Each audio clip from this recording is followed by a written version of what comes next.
Well, it's been a disappointing tournament for Egypt, who after an impressive qualifying campaign fancied themselves, I think, to progress to the knockout stages. Those hopes evaporated with back-to-back defeats against Uruguay and the host nation Russia. It's the same sorry story for Saudi Arabia, but both have the chance to at least restore some national pride before taking their early flight home. Egypt are bidding for their first ever World Cup victory, and the Saudis are first since beating Belgium at USA 94. But David Connolly, the omens are good for the Saudis, because it was on this day 25 years ago that they beat Morocco in the USA to pick up their first ever win on the World Cup stage. Well, I think they'll be clinging to that, no doubt. Look, this has been a disastrous campaign, really, and you'd have to say the previous campaigns haven't gone well either. I don't think it was helped actually by obviously Bert van Marwijk leaving. He was the coach who actually got them to this stage. He was my manager at Feyenoord, actually. Terrific coach, obviously took Holland as well to the World Cup 2010 to the final. But look, it's been a difficult one, isn't it, going into this game? Obviously 3 managerial changes in the end. It hasn't quite gone their way, but look, I guess it's all up to both of these sides and Egypt as well, putting on performance. Can they come away? A draw is probably not good enough for Saudi Arabia. Obviously they want to finish higher than that, and I think this is a game that either side could win, really. It just depends if they want to go for it. That'll be the key, because up to now they've been a bit passive, waiting back, trying to hit teams on the counter. It hasn't quite worked for them, so I think it's up to Saudi now. What have they got in their locker? Anything different? It's not quite Ronaldo in France 98, but we have had a bit of pre-match team sheet drama.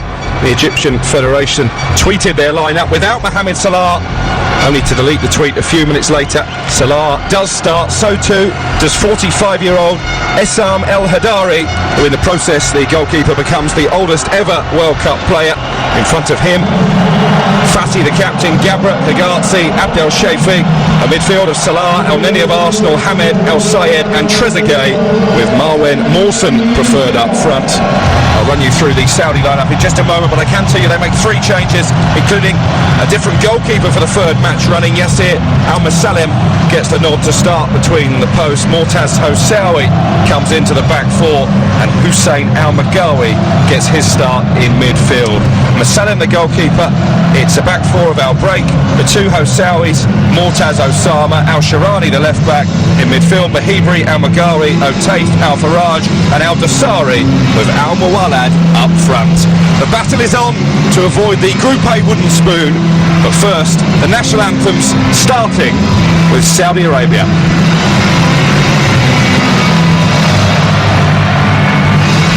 The 2 managers just exchanging a hug on the touchline before the pre-match anthems.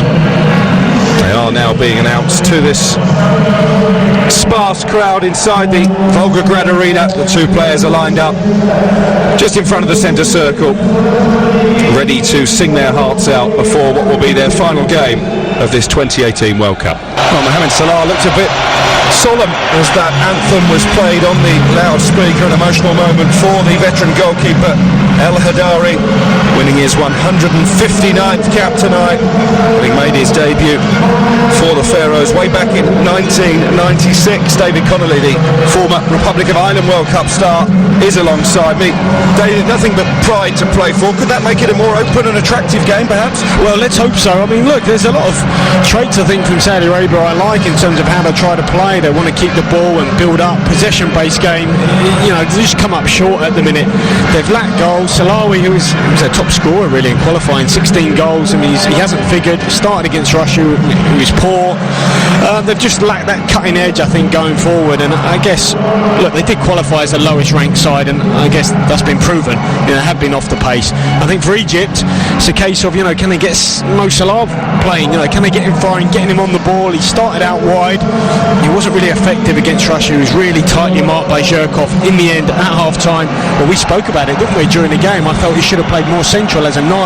Cooper did that in the second half, and he got on the ball a bit more, but he didn't look fit, did he? He's probably playing at 60-70%, and such a shame, I think, for Egypt. Egypt been a bit unlucky as well with the way that the fixtures have fallen, because they had arguably their toughest game against Uruguay, certainly in terms of the rankings. In the first match, lost that one right at the death. Then they had to get something against Russia. The host nation had their towels up after a thumping victory against Saudi Arabia. Had this game been the first match of the group, then there World Cup could have been very different, couldn't it? Well, I agree with that. That's absolutely right. I think for Russia, as you say, it fell their favour in terms of the fixtures, but maybe not so for Egypt. Saying that, they were close, weren't they, to holding out against Uruguay, apart from a stupid, daft bit of defending towards the death, really, and a ball in the box, and they haven't defended them well, hence another goalkeeping change. But, yeah, it's a case of what if, I think, for Egypt. As you say, just hasn't quite, but it could have been vastly different. I think if Salah was fit, or even if we'd have seen him after 60, 70 minutes against Uruguay, when it was 0-0, when the game was in the balance, he may have made that difference. And the two goalkeepers between them, a combined age of 80, 35-year-old Yasser Al-Masalem, winning only his 12th cap, spread over a 9-year period for Saudi Arabia, and for Egypt, of course, aged 45 years and 161 days, Essam El-Hadari. He's the same age as the actress Gwyneth Paltrow and the supermodel Heidi Klum. Will it be a model performance from Egypt tonight and their main man, Mohamed Salah? We will find out. Scored with his only shot on target, Salah, in this World Cup. That was a penalty, of course, in the last game against Russia. Will Jurgen Klopp be a bit frustrated that he is in this lineup tonight, having come into the World Cup with the shoulder injury? Look, I don't think he can really have too many complaints. This is the World Cup. They only come around obviously once every 4 years, and I think it's obviously up to the manager here to decide what's best. Look, if he is fit, I think he should play. Everyone back home will want to see him playing. And look, if they come out with a positive result, I think it will help them moving forward. We are underway in Volgograd, 568 miles from the capital Moscow. Egypt in their white shirts, black shorts and white socks, shooting from right to left in the first half, have got us off and running. Saudi Arabia all in green, matching the colours, of course, of their national flag. And here is Arsenal's Mohamed El-Neni coming forward into the centre circle for Egypt, sprays it out to the left hand side, and Abdel Shaifi down the line for Mawson, the lone striker, who does well to win a throw right on the edge of the Saudi Arabian penalty area. Abdel Shaifi, the left back, one of a number of players in the two sides who plays for the Saudi Arabian champions, takes it, and now it's back towards the halfway line, where Saudi Arabia pick up possession with Salman Al-Faraj, unable to keep it though. First touch for Mohamed Salah, makes it stick as well, and then gives it away, show too much of it to Yasser Al-Sharani, the left back. And here come Saudi Arabia up over the halfway line with Bahibri. 2 minutes played, 0-0. Sorry, you just see there Al-Sharani getting really tight again to Mo Salah, a bit like Zhirkov did for Russia. Confident start though, I think, from the Egyptians, making the pitch really big. I think actually this will be a game, it'll be quite good. I think both teams will try and keep the ball, play possession. I think they're both of a similar level. I don't think either will need to part the bus. They can both actually play with a bit of confidence here and fancy their chances. I don't want to put the curse on things, but of course we're still waiting for the first goalless draw of this World Cup. In now to the final phase of group matches. It's been a wonderful spectacle so far. Let's hope that continues. It's another busy World Cup day across the TalkSport network. Over on TalkSport later, we'll have the final knockings in the Portugal-Spain group. Portugal taking on Iran over on TalkSport. It's Spain against Morocco here on TalkSport 2. Kick off at 7 o'clock. It'll be fascinating to see who prevails in that group. Of course, we already know that Russia and Uruguay will be going through from this Group A. It's all about just not finishing bottom for these two.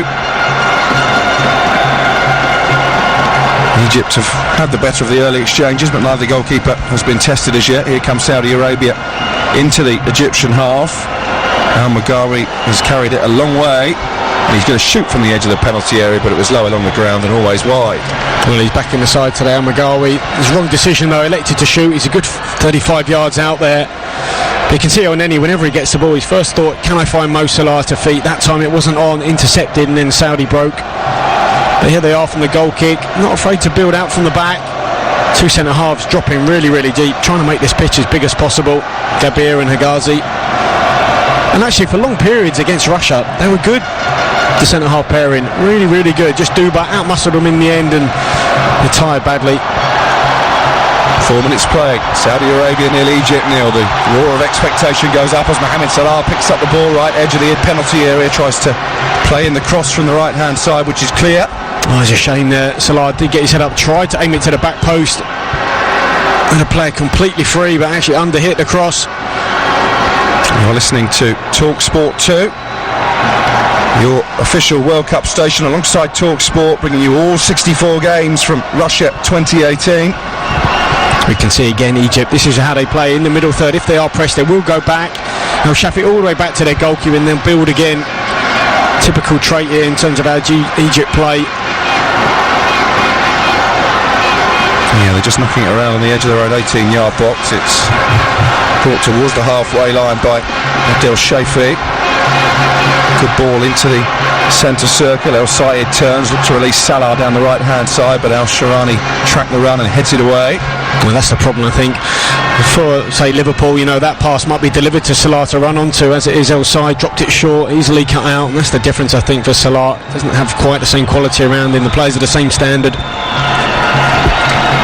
Magawi over the halfway line for Saudi Arabia. He's put it back into his own half. He almost released Salah. You just tell, can't you, he's not got that sharpness that we saw throughout the season at Liverpool. Wow, sense of frustration. He's always looking to the stars at the minute. Salah, every time he has a poor first touch or the ball's not quite there, you can sense that frustration. Maybe it's the pressure on his shoulders as well.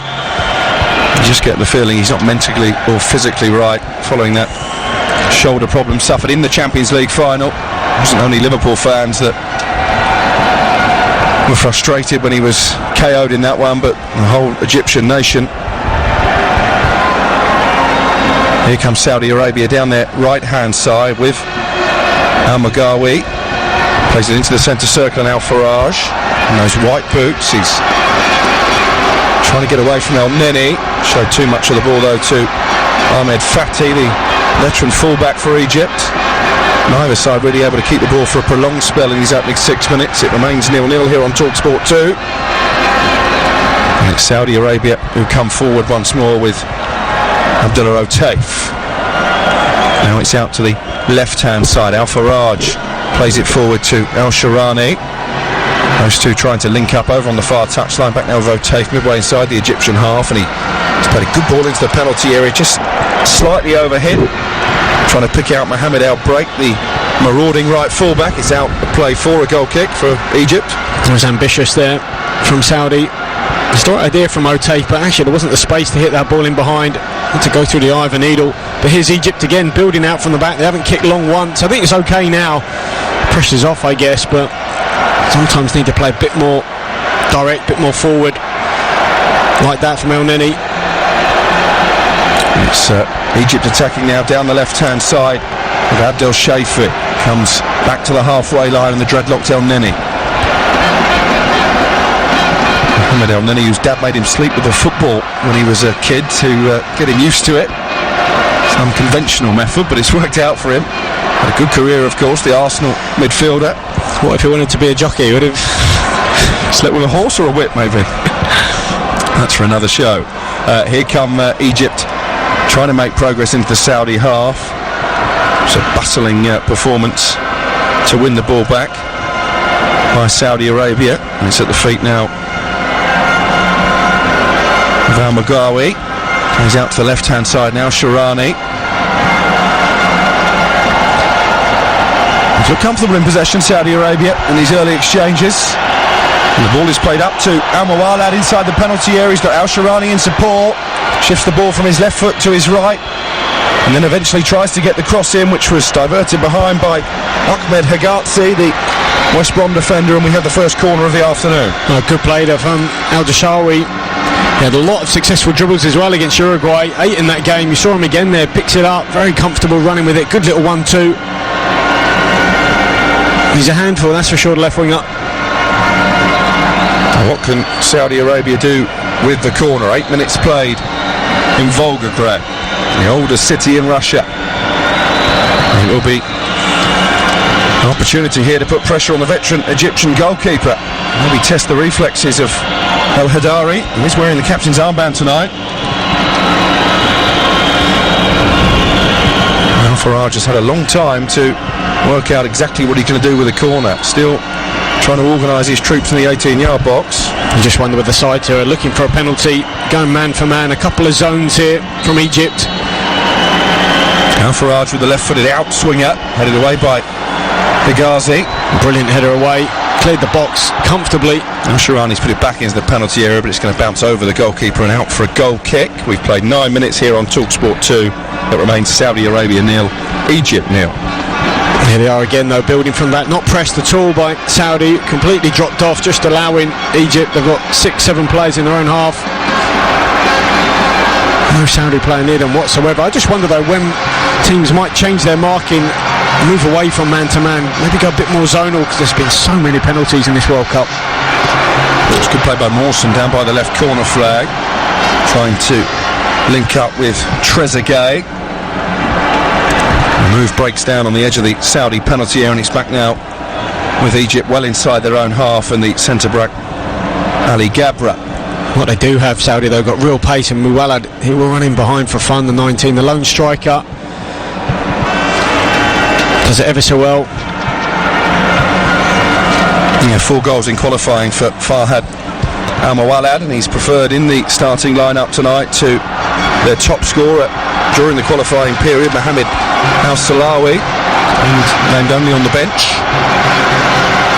Here is Eric Hamed for Egypt, and it's played forward by Higazi, and a chance here maybe to try and turn the Saudi defence. Trezeguet puts the cross into the penalty area. It's just behind Salah on the edge of the box, and collected by Salman Al Faraj, who's impressed me over the course of the tournament, actually, the number 7 for Saudi Arabia. That's a good move though from Egypt. Good ball in from Higazi. He's not pressed, so he will carry into the midfield. Good release to Trezeguet. Ball was cut back. We didn't really have a midfielder on the edge of the box. That's where the likes of El Neni or Hamed have to make that box. If you're only going to play with one striker, you do need a midfielder to get in there. Well, there has been a goal in the other game in this group. It could be an important one because they're playing for top spot, and Luis Suarez has scored his second goal of the tournament to give Uruguay the lead against the host Russia, 1-0 in that one. No doubt, no surprise. I was going to say it's from a free kick. Another goal from a set piece. Good finish, wasn't it? Low into the corner, round the wall. So as it stands, Uruguay will be topping that group. And you'd have to say they haven't really played well so far, have they, Uruguay? Not at all, in fact. Here comes Saudi Arabia. A draw for Egypt tonight will be enough to keep them off the bottom spot. So Saudi Arabia have to win to avoid the wooden spoon. It's down by the corner flag with Farhad Al-Muwallad. He done well actually there to keep that in play. I don't think there's many players who would have caught that ball. Kept it in by the corner flag, but just seemed to get a ricochet off him in the end. And Egypt have restarted with a throw. And they've kicked it straight out though. Yeah, there's a bit of a mistake there. Miscommunication between El Neni and Fatih, the fullback. Throw taken quickly by Saudi Arabia, and the shot comes in from the edge of the penalty area, high over the bar from Al-Mugawi. Well, not for the first time, Al-Mugawi taking a shot on. Again, he's too far out. It's not on. They need to work the ball into the box. They're not good enough to take shots off from there. Plenty of empty seats in Volgograd. Of course, this was the setting for England's victory against Tunisia in their first match, when there was a problem with mosquitoes. I haven't seen too many insects flying around this afternoon. It is a humid afternoon, 35 degrees inside the stadium. These two shouldn't be too worried about that. Egyptian move breaks down because Mawson goes down unchallenged inside the penalty area, and the ball bounces off him and behind for a goal kick. I don't know what happened there. He did the first part really well, turned and then just completely lost his footing. That's where they have struggled. Instances like that around the box. That's why I feel actually Mo Salah is better through the middle. Get him the ball. He's still out wide waiting for it. Motion's been really, really poor. Not a goal scorer. Doesn't link the play that well, but I guess don't really have that many options. It's a long time actually since Egypt tasted victory in a competitive match. No wins in 8. It's their worst run since 1961. You have to go back to October last year when they beat DR Congo in qualifying for the last time that Hector Coupe's side emerged victorious. Maybe that's been a factor in their underwhelming performance at this World Cup. 14 minutes gone, it remains 0-0 in Volgograd. 1-0 to Uruguay in the other game in this group over on TalkSport. You're listening to TalkSport 2, where later we'll be bringing you full commentary of Spain against Morocco. 7 o'clock that match gets underway. The live World Cup action continues throughout the week. We've got a blank day on Friday, David. No football. What are we going to do? To talk to the wives. Wives and girlfriends, is it, Alex? You seem to know the birthdays of all the celebrities. That's what's puzzling me. Absolutely. Bit of a worry, that. Did you know Gwyneth Paltrow was 45? Might come up in a pub quiz. Here comes Saudi Arabia, looking to launch an attack, but it's stabbed clear by Arek Hamed. And now Egypt looking to turn defence into attack. Mawson's not quite got the pace, though. And the skipper for the Saudis, Usama Hossawi, comes out to the right-hand side, but he's given it away. Chance to get the ball into the penalty area here. Salah was the target at the far post. El Sharani stoops to knock it away. Slightly behind Salah anyway. And here comes Saudi on the counter-attack with Al-Dashari. Can he get himself into a shooting position? Yes, he can, over the crossbar. Well, you can see some of these players, they know it's their final game here. They're trying to make a name for themselves. Al-Dashari, he does carry the ball well, you'd have to say. Picks it up deep and he just travels a good 30, 40 yards right into the heart of the Egyptian defence. Cuts inside onto his favoured right foot. Beats El Neni to the side, but again, that quality just can't keep the ball down. Another shot off target. He spent the second half of last season on loan in Spain with Villarreal. Salem Al-Dashari. Well, look, it's a tactic that I think a lot of the players employed, well, the Saudi FA employed, getting them experience in Europe, but whether it's worked or not, I'm not so sure. But yeah, he has looked dangerous, though, in a lot of the games. Al-Dashari carrying the ball. And if there is going to be a goal, at the moment Saudi Arabia look more likely to get it. They attack down the right touchline without break. Well forward from right back in the white footwear. Plays it back out to the edge of the penalty area, and Abdullah Otaif. Now break gets it back from Otaif. Still all a bit flat from Egypt, but they've won it back inside their own half. That was a neat turn from Salah to get away from Al Faraj, and Salah now drives with the ball into the Saudi half. He's played it out to the right hand side, and Trezeguet into the penalty area, but nodded clear by Al Break. That's another disappointing ball into the box from Trezeguet. He's got to find a player there. Just aimless. If I was him, well, I'm sure if I was Hector Cooper, I'd be saying, look, if you get it, you've got to try and find Mo Salah. He's the one who actually make the difference here. Made the wrong choice there, Trezeguet. We played 17 minutes here on TalkSport 2. Still Saudi Arabia 0, Egypt 0. You can hear the noise levels, David Conley, rise every time Mohamed Salah touches the ball. He's the one they've come to see, isn't he? Absolutely, and it's great that he is. Well, we thought before the game when we heard the team that he wasn't in it, and we're really disappointed. Obviously, it's great to see him in it now, featuring at the World Cup a bit more prominently. What do you make of that? Was it just a mistake from the Egyptian Federation, or was he originally left out the team, you think? Well, you just don't know, obviously, because of what happened with Ronaldo all those years ago. We never really got to the bottom of that one either, did we? Exactly, but again though, Egypt just lose possession. They get into the middle third, just in the front third, just the quality just isn't there. Amir Wanda was the player named in Salah's right-wing position on that original team sheet. It was up on Twitter for literally a matter of minutes before being changed. What I have noticed as well is that there's been a bit of backbiting, I guess, from some of the players when they do make a mistake. They're on each other's backs from both sides, really. It must be a difficult game for players to play this when you know your World Cup is over. Exactly, but you can see it. You can actually visibly see the frustration. Someone makes mistakes, they don't react well. They seem to berate their teammate. These two of 8 nations that know they have no chance of progressing to the knockout stages.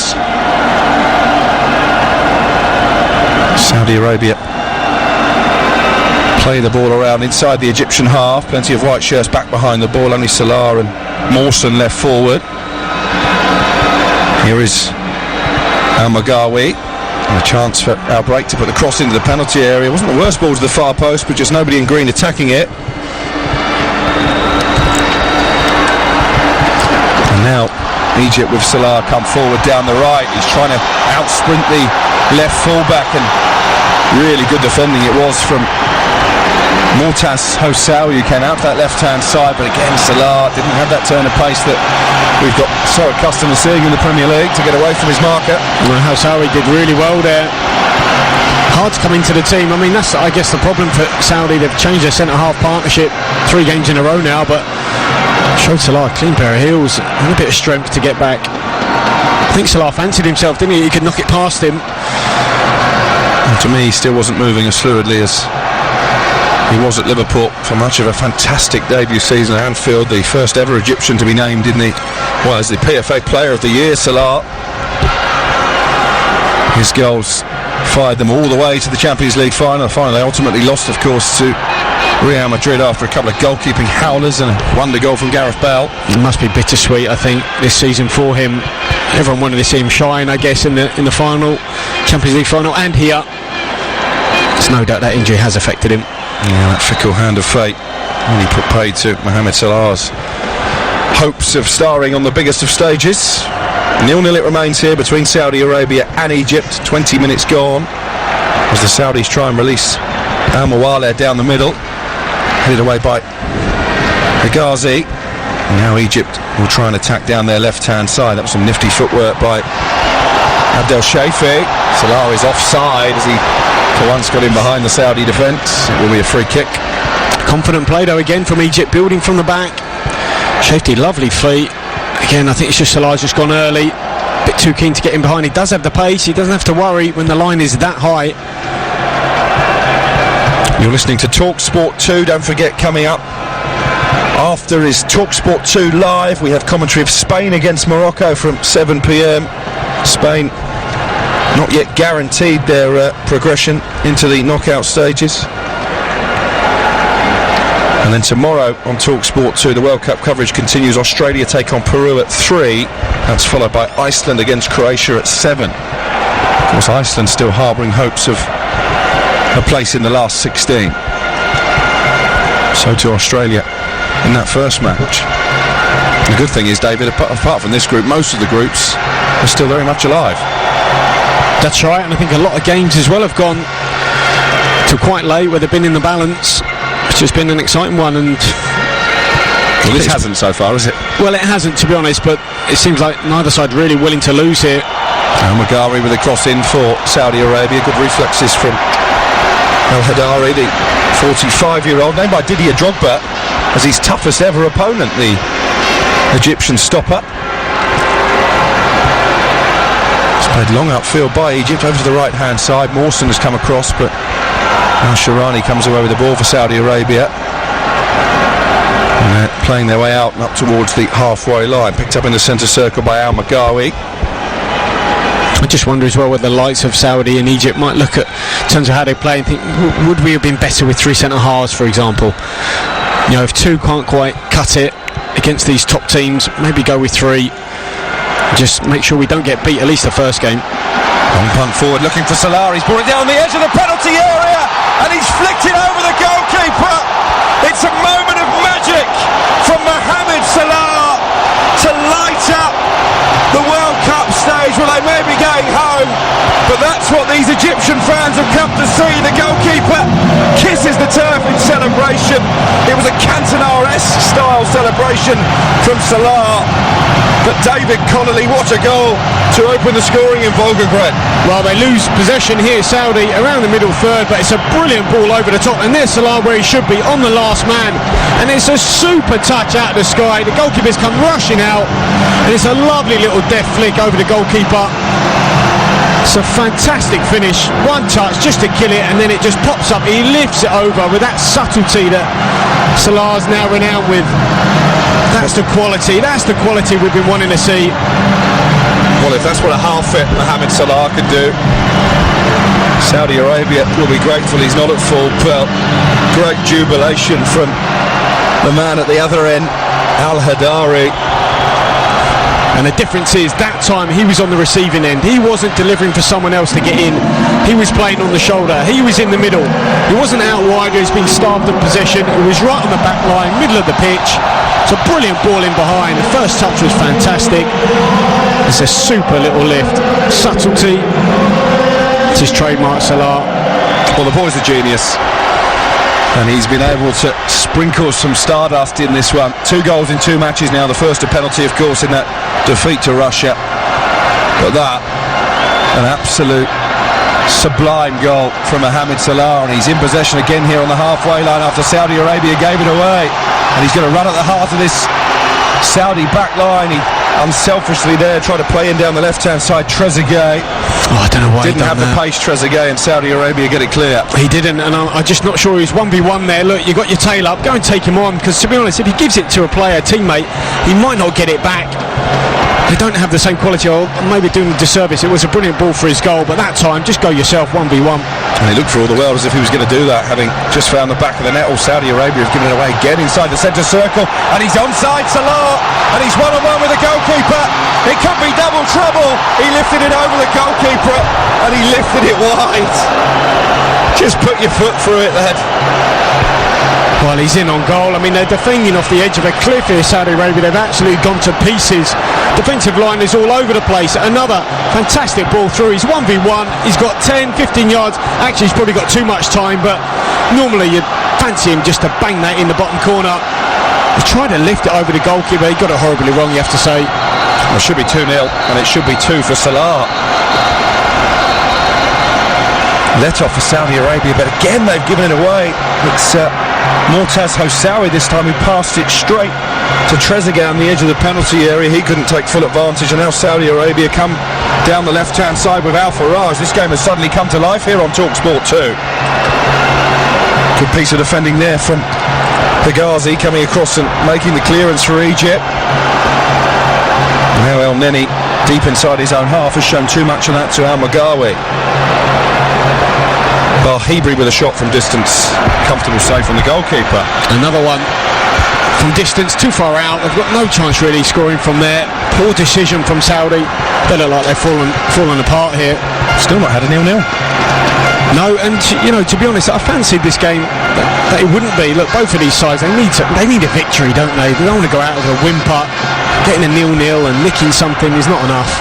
And actually, you have to say, Egypt, they've got a better way of playing.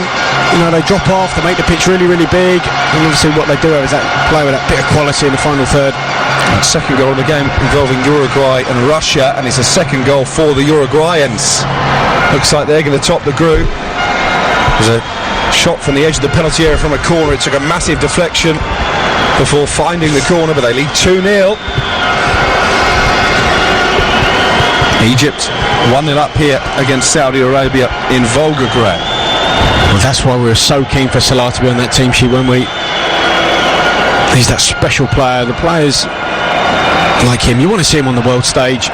Has that quality. I wonder if it was a psychological ploy to lull the Saudi Arabians into a false sense of security, because their towers would have been up when they saw the initial team sheet and then would have dropped immediately when the actual team was put out. Well, look, you know, once you put that team sheet in an hour before, that is it. So I imagine that would have been the real one when the two captains go in. I think it was probably just an error on their social media. I did tweet well over an hour before, though. It was about an hour and a half before kick-off that the initial tweet without Salah in the team appeared. We're watching a replay of the goal now. Ghosted in behind Mortaz Hossawi. Lovely first touch to bring it under control, and then as he spotted the goalkeeper off his line, just lifted it over the head of Al Musalem and into the back of the net. That could be some kind of World Cup record, couldn't it? A team conceding with 3 different goalkeepers. Yeah, obviously they've tried a different one every game. You have to say the ball in behind from El Sayed bin Takur was fantastic. Received it deep, obviously poor play from Saudi, gave it away in the middle third. Got his eyes up, saw Salah running in behind. This time he did time his run right. You fancy he'll get in again here because they're just defending so high. It's the first time in 9 World Cup matches that Egypt have actually managed to score a goal in the first half. And it's the goal that gives them a 1-0 lead. We've played 28 minutes. Al Brayek, the right fullback for Saudi Arabia, just holding his back there, out on the edge of his technical area. Their manager, Juan Antonio Pizzi, has been in charge since November 2017. He was actually the 3rd different manager in as many months. You wonder if they do return home pointless from this World Cup, whether they may well be looking for a new coach. Well, it does question. They did, I think, stipulate to Bertrand Marwijk, who got them to this stage, he had to reside there, and he said, well, I don't want to reside in Saudi Arabia, and I think that was the breaking point. Obviously now they're on their 3rd coach. It's been a bit of a disaster for them. Could get worse here because Egypt have got a free kick 5 yards outside the penalty area. It's on this left-hand side. Looks like Arek Hamed is going to take the responsibility and play the ball into the penalty area. There are plenty of white shirts forward, including Al Gabra and Higazi from the back. El Neni also lurking with intent. Salah's just pulled away to the far right-hand side. 1-0 they lead. And the ball is put far too close to the goalkeeper. He could have caught it. Alma Salem, he punched it, and that keeps Egypt moving forward. Although Saudi Arabia has been given a free kick, I'm not really too sure what for. It looked like a handball against him, if anything. Well, he could have caught it and had a cup of tea. He had so much time there. Why he punched it? It just shows you, though. I think they're in disarray at the minute, Saudi Arabia, and I think it would help if Van Dijk does well with Australia. So he's at the same World Cup, short-term deal with Australia, and, you know, they're doing okay. Yeah, unlucky to lose to France in the opening game, and then got a point off Denmark to keep their hopes alive. You can hear Australia take on Peru at 3 o'clock tomorrow here on TalkSport 2. After that, we'll have Iceland against Croatia at 7. I always think it's hard to say to a coach, you've got to live in that country when, you know, your fixtures are few and far between. Looks like they paid the price for that.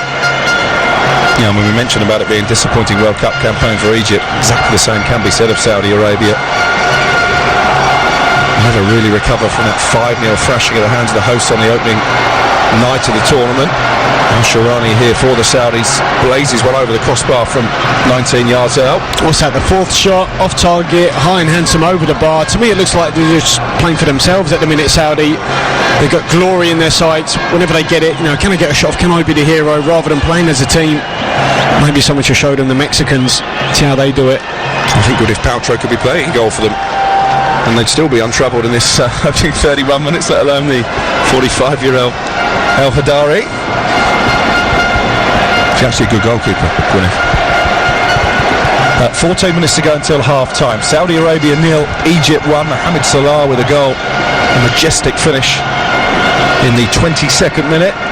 Here comes Saudi Arabia looking for an equaliser. Al-Dashari loves to cut in from the left-hand side. He's played it all the way out now to the right touchline. Now break with a cross. The goalkeeper watches it over his head. Must have got a shout from Fatih, who just heads it behind for a corner.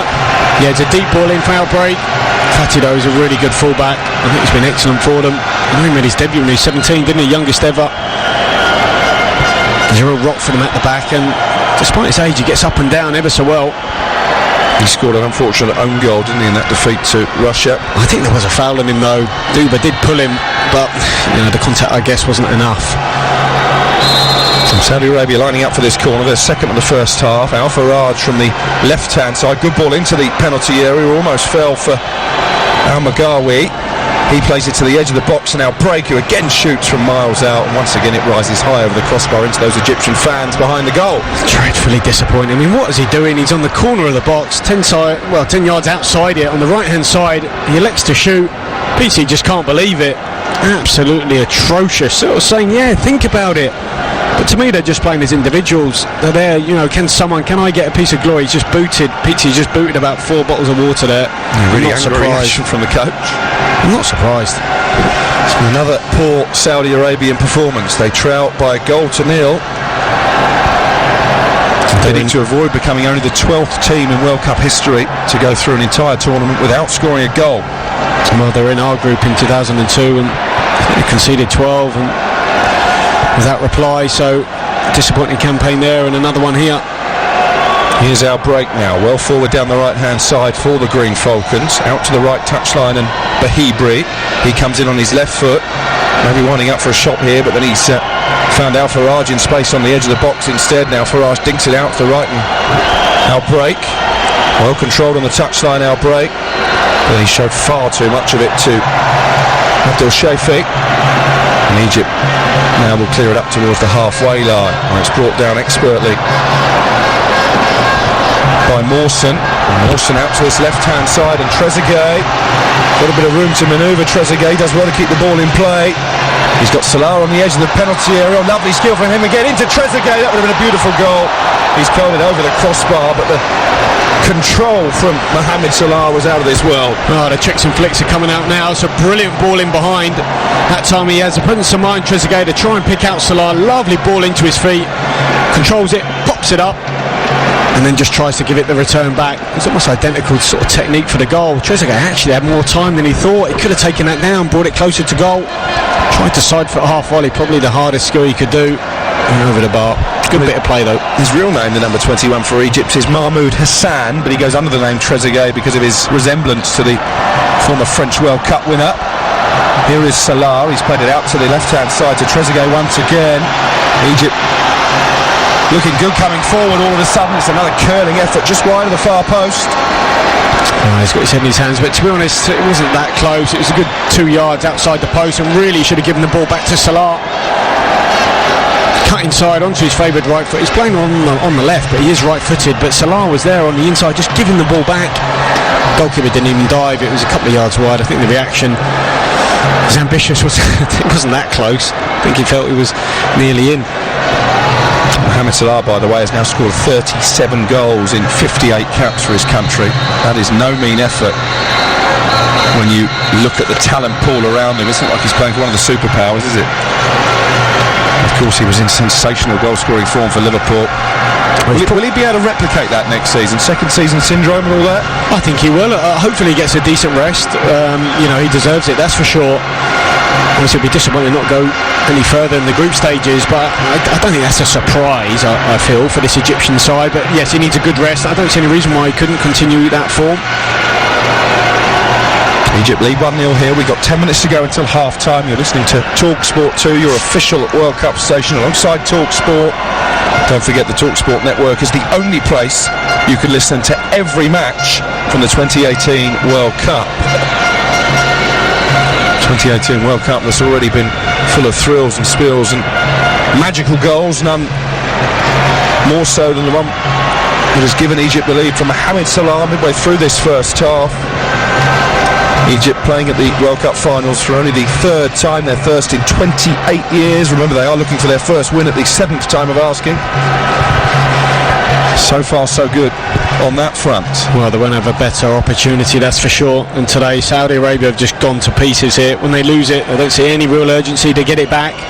There's oceans of space in that middle of the park area, as it is here. Look, another poor touch given away. And here's Egypt. This time. Yeah. Reminder, in the other game in this group, it's still Uruguay 2, Russia 0. That means Uruguay will be going through as group winners. It's ominous as well for them because they are getting steadily better. They were poor. I think that's where Egypt maybe missed their chance to get something. They've still not conceded a goal, have they? Defensive double act of Jimenez and Godin, the Atletico Madrid pair. They were brilliant, I think, so far in their games. It's not bad, is it? Central pairing. I think they're very strong through the middle of the park. Well, certainly in defence, and the two strikers. That's where you want to be strong. It's just the middle of the pitch I have concerns about Uruguay.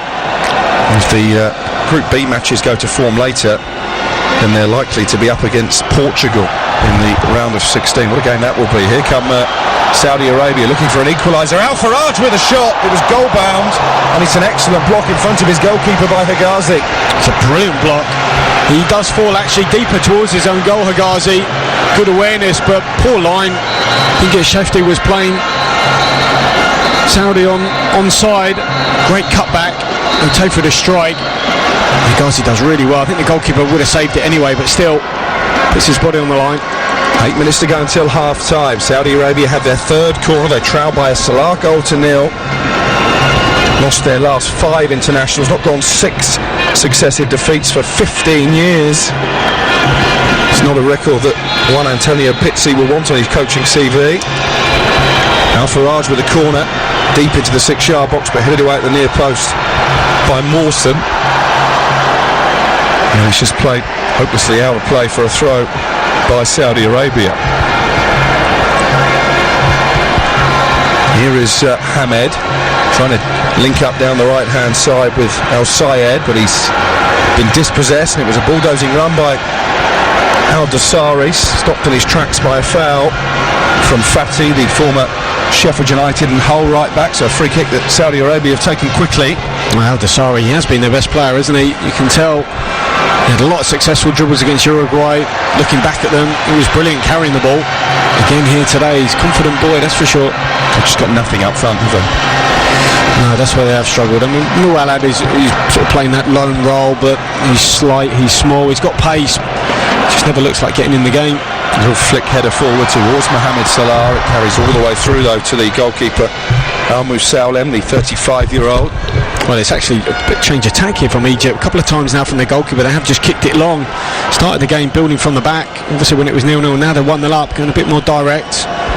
Here's Al Faraj, managing to manoeuvre some space on the edge of the Egyptian penalty area. Al Sharani with a cross, it's handball, and it's a penalty for Saudi Arabia. Well, he gave it straight away.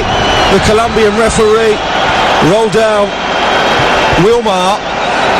Few protests from the Egyptians. It was Al Sharani with a cross. Fatty, well, he had his right arm behind his back, and it clearly did strike it, David Connolly. Oh, he's had some bad luck in this World Cup. Partey, yeah, he turns his head away as well. He doesn't really know where the ball is, to be honest. I mean, accidental. It's not his leading arm, it's his trailing arm behind his body. This has come out of nowhere. It's just whether, I think it's, who is it, Mualad, whether he can keep his cool here. I think the VAR just double checking the referee's decision, but the ball has been placed down the penalty spot, and it will be Farhad Al Mualad. He scored 4 goals in qualifying.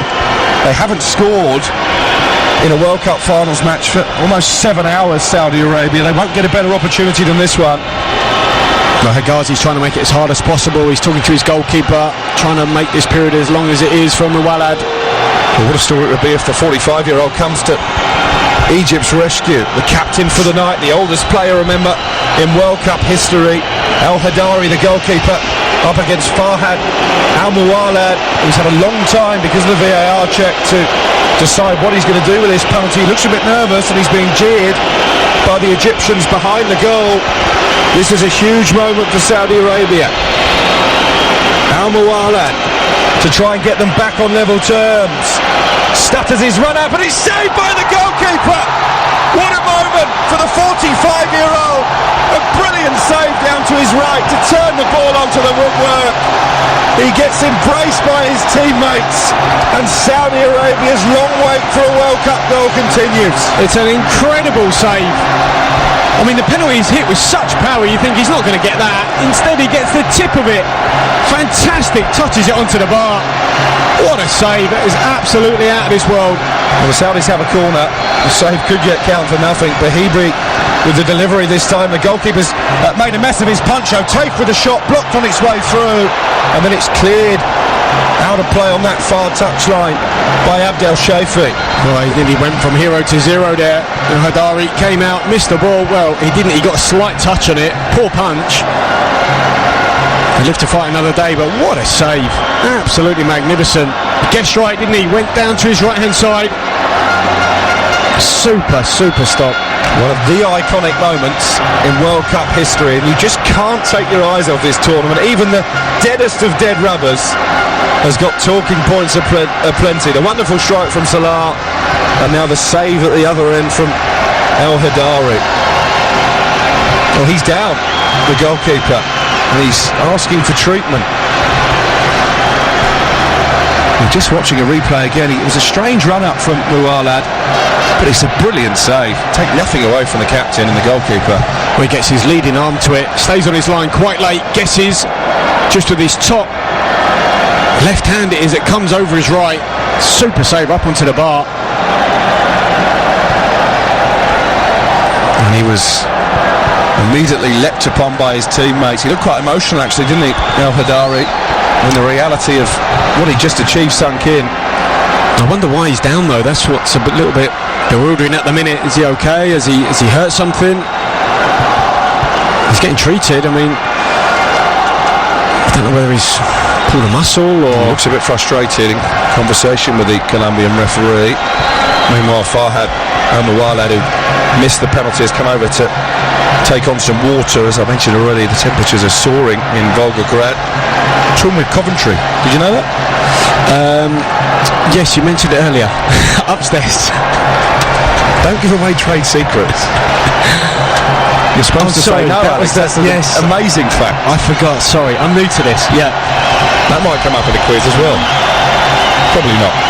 2 minutes to go until half-time. Saudi Arabia 0, Egypt 1. The goal from Mohamed Salah on 22 minutes, and then a breathtaking penalty save from the Egyptian goalkeeper Essam El-Hadari to keep that lead intact, and he's now back to his feet and able to continue. Egypt have a throw halfway inside their own half over on the right touchline. You're listening to Talk Sport 2. It's been a good half. It has. I've got to be honest though, look, Salah scoring and El-Hadari with a penalty save at 40. It's almost like, fairy tales do come true. Incredible, really. And that's what's been so great about this World Cup. It just keeps delivering, doesn't it? Long may it continue. We're at the halfway stage. Exactly 32 of the 64 matches have been played. Still no 0-0, because of course in the other game in this group Uruguay lead by 2 goals to 0. Egypt have got another player down. It's their number 19, Abdallah Al-Sayed. What I would do as well, I know I've said it already, I'd repeat it now though, but why Salah didn't come on in that first game? Why didn't he at 0-0? The game's in the balance. Come on at 60, 70 minutes, just give him a little boost. Might have seen it out. They might have come away with a 0-0, and obviously going into the last game against Saudi, obviously banking to pick up 3 points. They might have had 4 points. Could be a completely different tale. 30 seconds to the 45 remaining. Juan Antonio Pizzi patrols his technical area, all in grey with a green tie. And I think that is where the questions are being asked to Cooper. Hector Cooper, the manager. Could we have seen Salah earlier in that Uruguay game? He's got an impressive CV, hasn't he, the 62-year-old. He's in his third year in charge of the Egyptian national team. He took Valencia to 2 Champions League finals. Lost them both, but even still, as you say, that decision to leave Salah on the bench may yet come back to haunt him. Well, it will do, because they're going home. They do lead here by a goal to 0. We're into stoppage time at the end of the first half. There will be 3 added minutes in Volgograd. 3 minutes for Egypt to hold on to their 1-0 lead. Ghazi sweeps it forward, asking Mawson to chase, but it's tapped back to the goalkeeper by Al Break. And Musalim, all in yellow, away to our left-hand side, plays it out to the right touchline. Al Shirani. It was his cross that was handled by Fatih that led to the penalty, saved by El-Hadari. Now here is Al Break in the right-wing position for Saudi Arabia. Failed to score in 8 of their last 11 matches of the World Cup finals. That run at the moment is going to continue. Al Dossari was offsides. He brought it down over on the left touchline. So free kick for Egypt, and we've got 2 of the added minutes remaining. Salah has given it away deep inside his own half to Al-Faraj. Here is Al Shirani now in the white boots, infield for O'Tafe. Virtually every Saudi player actually is in white footwear. And here they come, attacking the Egyptian penalty area with Al-Faraj. Slides it through for Al-Muwalad, who goes down, and the referee has given another penalty. Incredible. Al-Muwalad upended. No need for VAR, says the referee. And the Egyptian players look perplexed, David. Well, it's Gabbar. I think he goes to ground. Oh, it's the softest of tugs, isn't it? Oh, there's nothing there. It's a very faint push on Muwalad. It's a slight pull. Well, I mean, they both had it, to be honest. Muwalad had a hold of Al Gabbar's shirt as well. But the referee isn't interested in the protests, and in the 3rd minute of added on time, Saudi Arabia have their second penalty. And could the goalkeeper come to their rescue again? Well, it's not going to be the same taker, that's for sure. It's Al Dossari, I think he's going to... They are taking a look at it actually in the VAR room. The referee has just put his right hand to his earpiece. I mean, this is so soft. I can't see that this will be given. And they're still undergoing the checks in the control room in Moscow. Al-Muwalad, who missed the first penalty, went to ground under the challenge from Ali Al Gabru, who spent 6 months on loan at West Bromwich Albion last season without playing a single game for the Baggies. Well, look, I think Hegazi does have a hold of Muwalad, but then he sort of half let's go, and then Muwalad then pulls him back, so that I think they're both at it. I mean, that angle there from behind, it looks a bit incriminating, but from another angle it looks ever so soft. It'll be fascinating to hear the conversation between the referee and those watching in the VAR room. Fully kitted up, of course. And that check is near to completion, we understand. Well, it's obviously in the balance because it is so soft. And the 3 added minutes are up, although we're going to need more added on time because of this long delay. The Egyptian fans are jeering, and the referee has overturned the decision. There will be no second penalty for Saudi Arabia. Rightly so. In fact, he's coming over to have a look at the screen, is he? Oh. Well, it looked as if he'd indicated that he'd overturned his own decision. Well, I don't think they can make their mind up, can they? Is it going back to the referee for the final say? This is farcical. I think VAR has worked really well in this World Cup tournament, but maybe not in this instance, because he certainly indicated there, the referee, that having originally pointed to the spot, he'd overruled his own decision. Well, he's going to take a big man here if he's going to overturn his own decision. Twice. We'll see. I mean, he's got a split screen there, so I don't know how he can watch two different angles at the same time. But he's come over to the halfway line, and that screen behind one of the two dugouts here in Volgograd. I think he's from that angle, I think he can see the tug from behind. So soft if it's given. I mean, he is pulling his shirt, Hegazi, but it is soft. So, look, they've both got a hold of each other's shirt. I don't think that's a penalty. The referee is coming back onto the pitch. What's he going to give? He's given the penalty, and he's going to give a yellow card as well. Just to add insult to injury for Ali Al Gabra.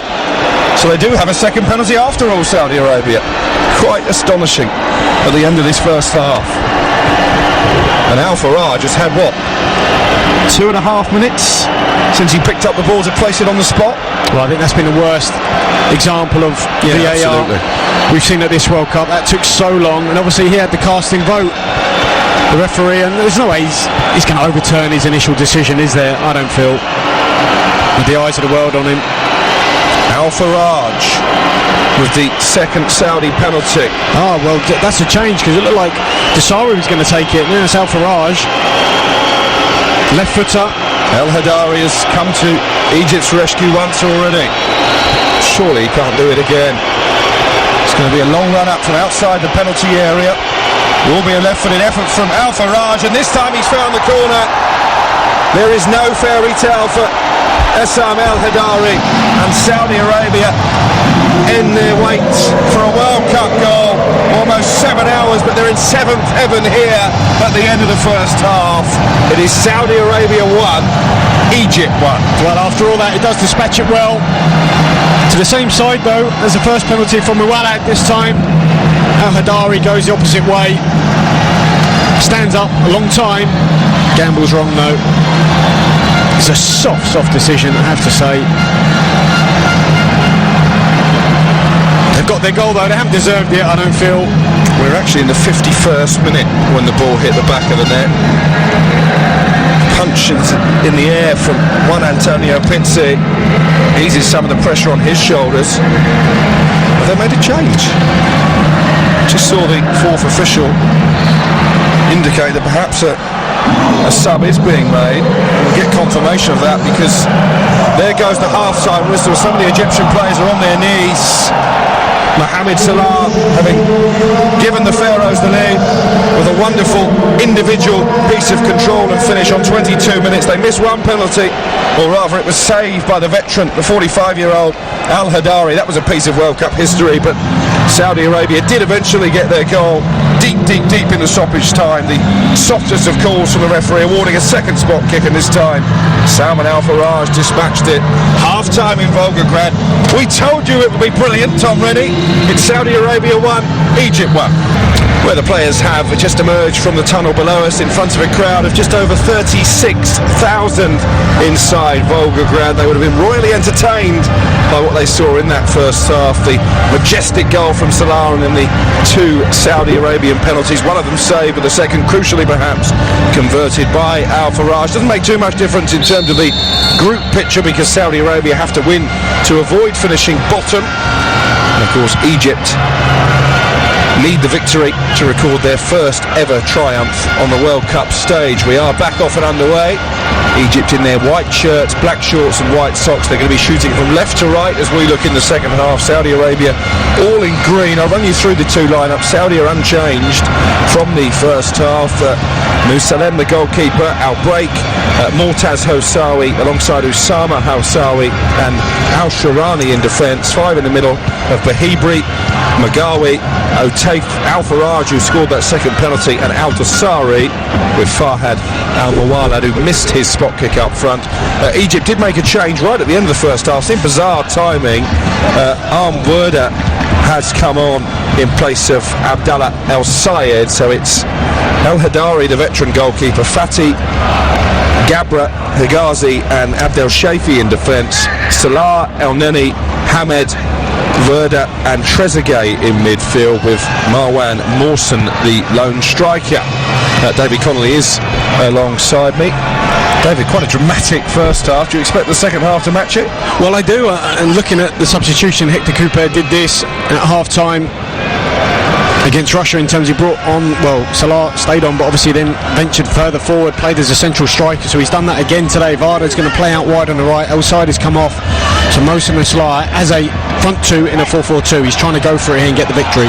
Well done by El-Neni inside the Saudi Arabian half. He's actually been penalised for a foul on Otaif, so it will be a free kick, much to Mohamed El-Neni's annoyance. Egypt, the 7 times African Nations Cup winners. That's the most by one nation in the history of that competition, but they have struggled, as we've mentioned, for wins on the World Cup stage. It looked like that run perhaps would be coming to an end when Salah scored his wonderful opener, but they're going to have to win the game again in this second half. I think El-Sayed might be disappointed as well. Obviously a great assist for the goal, wasn't it? A brilliant ball over the top. Here comes Saudi Arabia looking to get their noses in front into the penalty area. Al-Hibri across the box, and it's collected at the near post by El Hadari. Yeah, rare foray into the box there for Saudi. They've won only one of the 8 previous meetings between these two. It was the one that Tom Rennie talked about in the build-up to the game, the 5-1 triumph back in 1999 in the Confederations Cup. Essam El Hadari, as he is this afternoon, was in goal for Egypt that day. Here comes Al-Faraj down the right-hand side. He's got Bahibri overlapping. Good start to the second half, David, from the Saudis. It is, yeah, positive on the front foot. A little change in shape, I think, might just give Saudi a bit more of the ball in the middle of the park anyway. It's just whether they can stop the ball going into those front two. That's where they'll be more dangerous. Al-Faraj into the feet of Al-Dosari. Low cross into box, almost fell for Al-Dosari. Should be cleared away by Egypt. And Werder only as far as Al-Shirani down the left-hand side. He's got away from the sub. Werder. Cross blocked in the end by Fatih, and out of play on this near side for a throw for Saudi Arabia. Ahmed Fatih won his 130th cap against Russia. Plenty of experience in this Egyptian side. Well, they faded badly in some of their games. They have looked leggy. Plenty of experience, but with experience I think comes maybe less athleticism anyway. It's actually a corner for Saudi Arabia. They're first in the second half, they're 5th in total. Al-Faraj, the penalty scorer, is going to whip it in with the left foot towards the far post, over the head of everybody in white. Still alive in there, and down in the area goes Housawi. He was looking for a penalty. The referee knew what he was looking for, and it's cleared away by Egypt. There's a big deep corner right to the back post, back across goal. As you say, Housawi looking for the foul there. I think that comes with VAR, doesn't it, as well? You know, can they try and get something? One of 3 players with the surname Housawi in this Saudi Arabia squad. They're not related. Another Saudi move breaks down the edge of the Egyptian penalty area. Werder has just given the ball away inside the centre circle, picked up by Al-Dosari. He plays it out to the right-hand side, and Al-Break. Egypt haven't really had a kick yet since half-time. We've had 5 minutes in this second period, and Saudi Arabia have a free kick for a foul on the right-hand side, and Hossein Al-Magawi. taken short. O'Tafe wriggling away from the big number 9 Mawson. Well, they do have an extra man now in the middle of the park, Saudi. They are using it. That 3-man midfield has got a 1-player overload on the 2 Egyptians. It's just whether they can get the ball back now and look to the front to Egypt. Summer Housawi trots forward over the halfway line for Saudi Arabia. 1-1 the score. We've played 6 minutes in the second half here on TalkSport 2. Don't forget, coming up after this is TalkSport 2 Live. We'll have commentary of Spain against Morocco from 7 p.m. That group very much in the balance. This one isn't in terms of qualification. It's just about who avoids the unwanted accolade of finishing bottom. At the moment that will be Saudi Arabia, but you have to be impressed with the way the Green Falcons have gone about their business in this second half so far, David. Oh, they've come flying out the traps, that's for sure. Just can't get a foothold here, Egypt, just being played around. Now break down the right, plays it into the penalty area. Al Mawalad with a low cross which was steered away by Ali Gabra. Now it's out of play for a Saudi throw, and they just look a bit dishevelled, Egypt. They do, but when they win it back there, you can see, first thought, can I get it into those front 2? Morrison and Salah, that time the hold-up play was off from Morrison. He's got to keep hold of it, try and bring his teammates into play. His first touch and his general link-up play in this tournament has been poor. They just don't really have another option. Well, they do, Salawi, but obviously they're reluctant to use him. Al Sharani down the left-hand side. Saudi Arabia 1, Egypt 1. Really action-packed first half. Saudi Arabia level deep into stoppage time with a penalty from Al Faraj after Mohamed Salah has scored a wonderful individual goal to give Egypt the lead. Have to give credit to Saudi Arabia for the way they've come fighting back. El Neni does well to play the ball out from the cul-de-sac, but it's not kept in play by Fatih, and it will be a throw. That looked like a fairly easy ball, comfortable really for Fatih. I don't know why he didn't even chase after that. It was a poor first touch. The pass was in front of him from El Neni, but as I said, maybe these players, and we've seen that before from Egypt, they do tire, they are ageing. Third game in a short amount of time. 1-1 the score on TalkSport 2. Mohamed Salah down by the right corner flag as a roar again erupts in this Volgograd arena. His cross is intercepted by Mortaz Housawi, named the top defender in the Saudi Arabian League for the season that's just finished.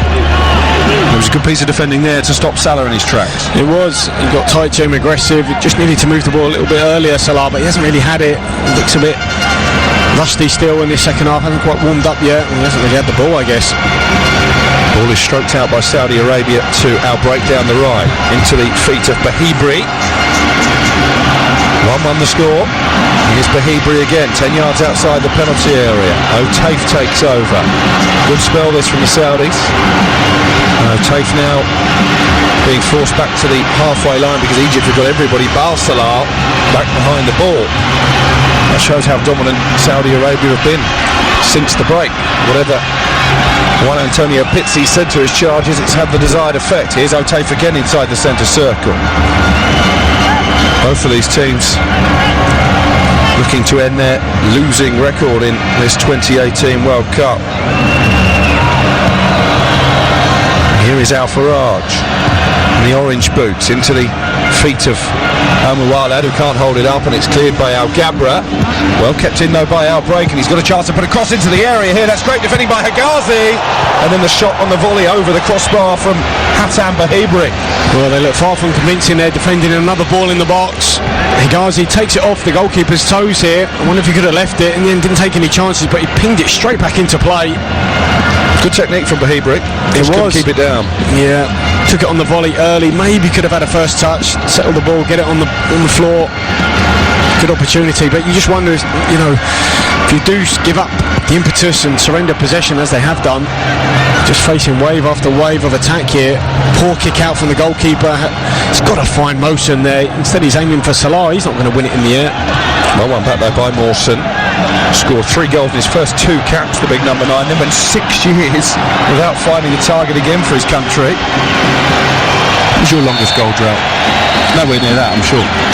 No, I don't think it was that long. Someone probably remind me, but It's the first time really now here Egypt have got into the final third. We've got a free kick. It was a foul by Salman Al-Faraj. And the free kick will be taken from the right-hand side. It is funny though when you have international stats, because they might only play 2 games a year, so they could only be... That's the old strikers union speaking there, isn't it? Give them a break. And Neni and Salah, the two of the Premier League players in this Egyptian side, are the two over the ball. There are 5 white shirts surrounded in the penalty area. Plenty of Saudi Arabian defenders back there as well. It'll be Salah coming in from the right-hand side with his left foot. He certainly looks like he's sizing it up, the Liverpool man. Score of the opening goal in this game, 1-1 the score. And it will be Mohamed Salah with a left foot. For once his delivery was poor, headed away. Didn't beat the first man. As you say, it was a poor free kick. Just give yourselves a chance, get it up and over, at least beat the first one, or if you can't, just get someone running across him just to try and nick it in front. Just a good atmosphere inside the stadium. There are lots of mixed sections actually. 2 sets of supporters mingling well, just enjoying their afternoon, their final outing of this 2018 World Cup. Ball played into the Egyptian penalty area, and it's a flying header. It was Trezeguet towering at the far post, but he couldn't get it on target. Well, it's a good effort, as you say, just a hopeful ball into the box. In-swinger left-footed, Trezeguet's come all the way from the left-hand flank. Rose really well, directed it down, just a yard past the post. Saudi Arabia 1, Egypt 1. We've played 12 minutes in the second half. Don't forget the TalkSport network is the only place you can listen to every match from the 2018 World Cup. What a World Cup it's been. We must be nearing some kind of record for the longest run without a 0-0. Normally the group stage games are cagey, David. Not a bit of it in this tournament. Well, after all the goalkeeping errors that we have seen, it was good to see actually a good bit of goalkeeping. Iconic moment, I think. It was a wonderful save, wasn't it, from El Hadari. And one that will go down in World Cup history. 45-year-old denying Saudi Arabia. They weren't to be denied for too long, though. Penalty in stoppage time, expertly converted by Salman Al-Faraj. Saudi Arabia going out in the group stage for their 4th successive World Cup. Here's Mohamed Salah trying to turn in his face on the edge of the area. He was just out-muscled by Al-Faraj, and he quickly carries it forward to the halfway line, where it's picked up by Hassan Bahibri. Bahibri has got options to his right in the form of Al-Mawalad. His cross guided clear by Hegazi, but they're still in the attack here. Saudi Arabia, it needs an intervention. It hasn't come yet, and it's played out now to Otaif over on the right touchline. Now break gives it back to Otaif midway inside the Egyptian half here on TalkSport 2. 1-1 the score in what's been a really entertaining game. Now break out to the right, and Otaif infield for Al-Dasari. They're slowly making their way towards the Egyptian penalty area, but then he steps in and wins the challenge, and then Trezeguet was scythed down by Otaif. I think he made the most of the fall, and it would be just a free kick, no yellow card. There's a poor ball out to him though, to Trezeguet. It's gone to ground. It was a free kick, but I didn't see too much else in that. I'm sure it'll be okay. Nearly popped up at the other end though, Trezeguet. Good header down, just a yard the wrong side of the post. It's the first real time actually Egypt have been in the Saudi box. Completely dominated the start of their second half, Saudi. Yeah, Saudi Arabia 1, Egypt 1.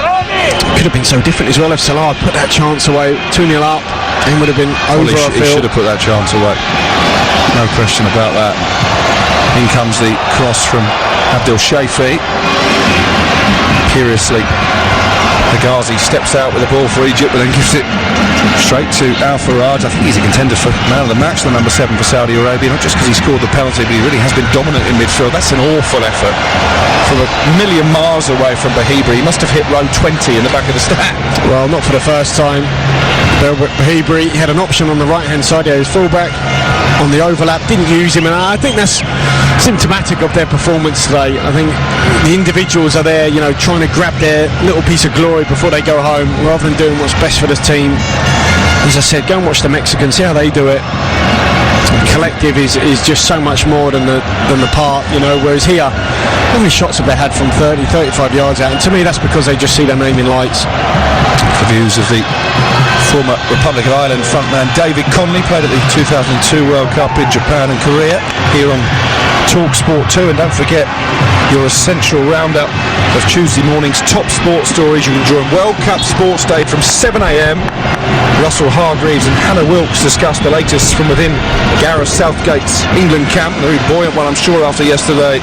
They'll also preview Argentina's must-win clash with Nigeria. That's one of 4 more live World Cup commentaries across the TalkSport network. Do you think Argentina will sneak through? I think they will. Yeah, I think they'll come good at the end. Maybe a bit like Uruguay.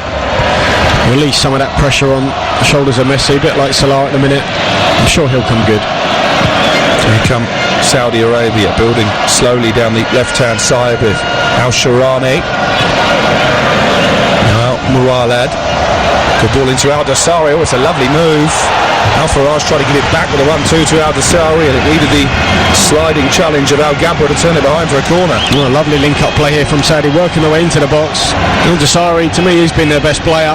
He's been most likely, carried it well, linked well that time. A bit selfish in the first half in terms of getting his shots off, but that was much better. The corner taken short as Al-Faraj tried to drive in the cross with the left foot. It was blocked by Mohamed Al-Neni and out for a throw for Saudi Arabia.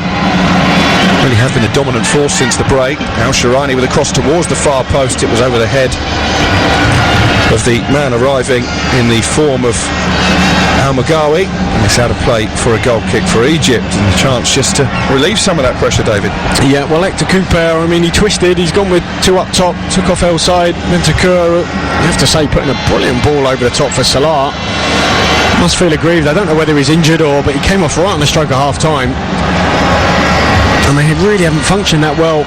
Saudi now with their extra player in midfield, a dominating possession. They don't really have a creative player in that midfield. Egypt, El Neni breaks it up, and Hamid, but they've got no one really to then supply Salah. 4-4-2 is not really working. There's a good flick on from the long goal kick though, and here's Salah trying to get on the end of it inside the penalty area.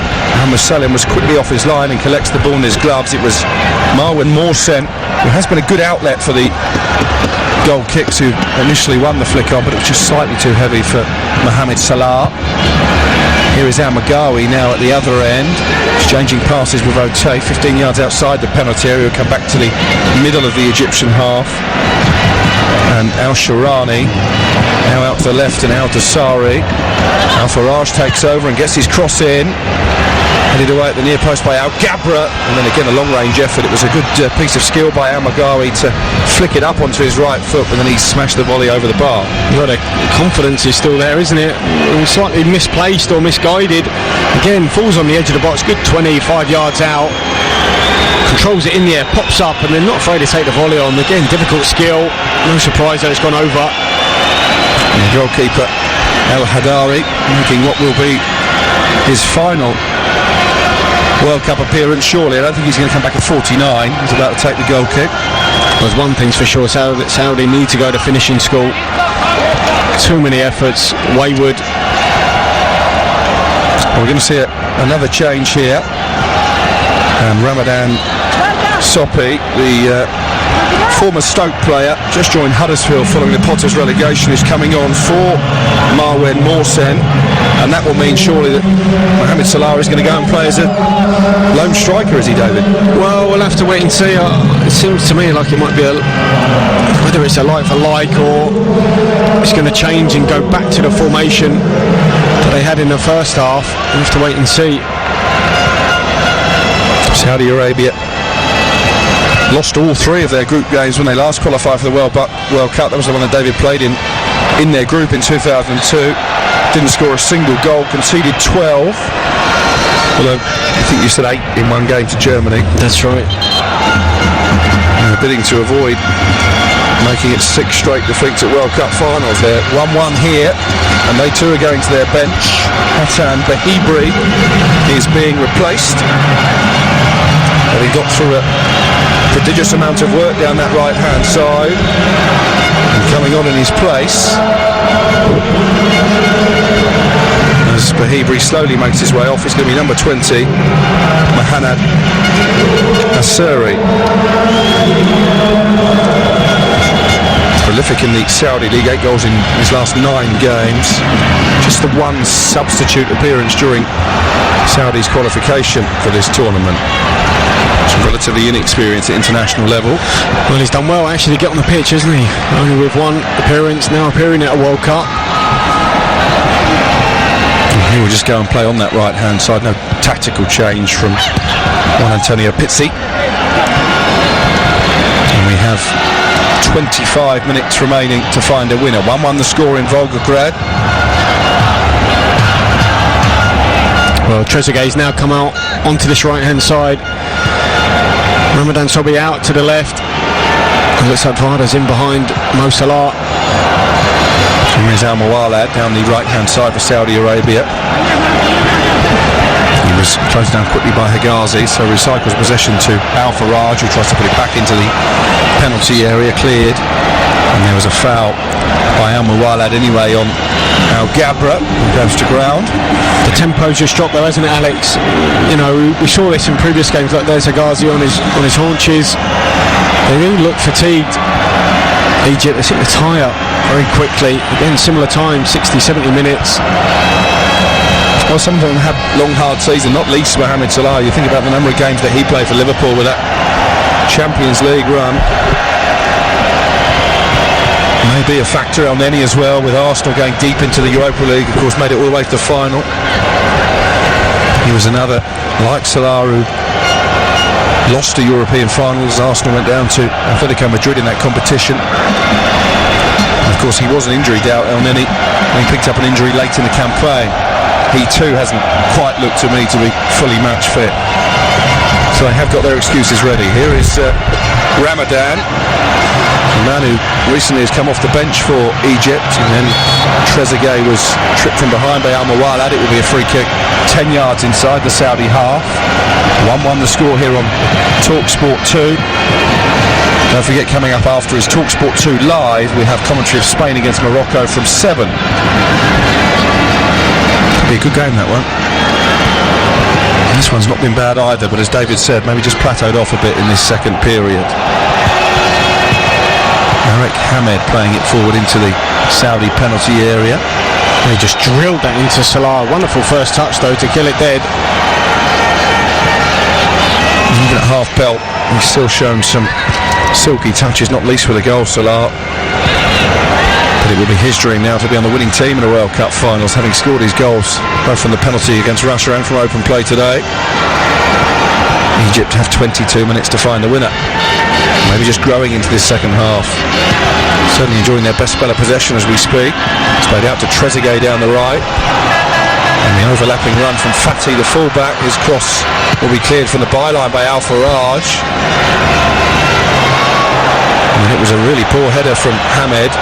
And Saudi Arabia maybe can take advantage. They're trying to release Al Muwalad down the right. Cross comes to Higazi. And it's out for a throw for the Green Falcons. It was an awful header from Hamed.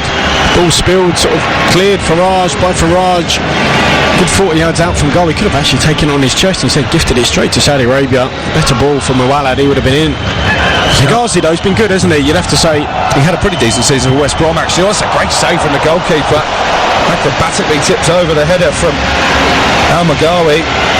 El Hadari again defying his 45 years, showing great agility to turn it behind for a corner. Although we were praising Higazi, he just got pulled off there. Great little ball over the top. Super save, wasn't it, Al Magawi? Could be a contender for man of the match. He could be. The old timer. 7th corner for Saudi Arabia. Al Faraj will take it from the left hand side. It's an outswinger and it's a free header, and another good save at the near post by the goalkeeper. And I think it was Asiri with the header, and another brilliant reaction from El Hadari. Well, it's completely free here. 9 yards out, 8 yards out, straight, to be honest, straight at El Hadari, but still he kept it out, palmed it away. Saudi Arabia will be disappointed they're not in front. They've had more than twice the number of attempts of Egypt. They've had 66% of the ball. It remains 1-1. But at the moment, if you were going to pick a winner, you would have to say the Saudis look the more likely. That's right, they're knocking on the door. You just wonder It's going to open at some time the way Egypt are playing. Look, he has tried to change that Cooper in terms of his shape and his personnel, just moving them around slightly, gain a bit more control over the game. No wins from their last 12, Saudi Arabia at World Cup finals. Can they bring that terrible form to a halt? Here's Salah at the other end, lovely step over. Oh, and then he might get a shot away here. He went for the top corner. It's over the crossbar. Oh, super dummy. Brilliant, just deceived the Saudis, let it go through his legs, Salah, but then he goes for the return, and then he's got to put him back in. It's almost Messi-like here, just lets it go. Now he wants the ball back, and then he just got to return that first time, and Salah's in around the edge of the box. You can see the frustration. He's there with his head in his hands. Just give me the ball back. That's the difference. That's where they've struggled. Again, it's a poor effort from El Neni. Yeah, it really was from the Arsenal man. 5 goals for his country, but never really looked like being number 6. We've got 19 minutes remaining here on TalkSport 2. 1-1 is the score. Over on TalkSport, Uruguay 2-0 up on Russia. It means that they will be going through as group winners. Russia, the host, in second place. Egypt will be finishing third. And Saudi Arabia down in fourth by virtue of goal difference. It's going to be a free kick for Saudi Arabia. 10 yards outside their own penalty area. Our break was upended by Ramadan. There's been a good spirit, I'd have to say. Every time there's been a foul, they've helped each other up. You know, they've got on with it. It's been played in the right spirit. In keeping with the whole World Cup, really. Only one red card, I think, so far, and no real bad blood between the various nations. There's a Mexican wave erupting around the Volgograd Arena. Just to Germany-Sweden. Yeah, I think there was a little bit obviously off the pitch, but apart from that, yes, it's been. That's been pressure on the situation for Germany as much as anything, wasn't it? Yeah. And from what we've seen in these opening couple of weeks, we're into the final round of group games now. Which nation have impressed you most? Well, there's been a few, mostly the European sides, to be honest, and those sort of going under the radar, whether it's the likes of Mexico, maybe Serbia, even Croatia. Those smaller sides, you know, that are still there. I think France have bubbled away quite nicely, although they haven't really played at their best, but I think they've got plenty more to come. They're certainly the most talented or skillful side I've seen. Would you include England in that list? Yeah, I think England have been terrific. Oh, great turn from Salah inside the centre circle. Lovely little pirouette to win the ball for Egypt. And then it's promptly given away by Fatih. Here they come, making their way towards the penalty area of Saudi Arabia, and it's a foul on Al Dossari. Compromising challenge.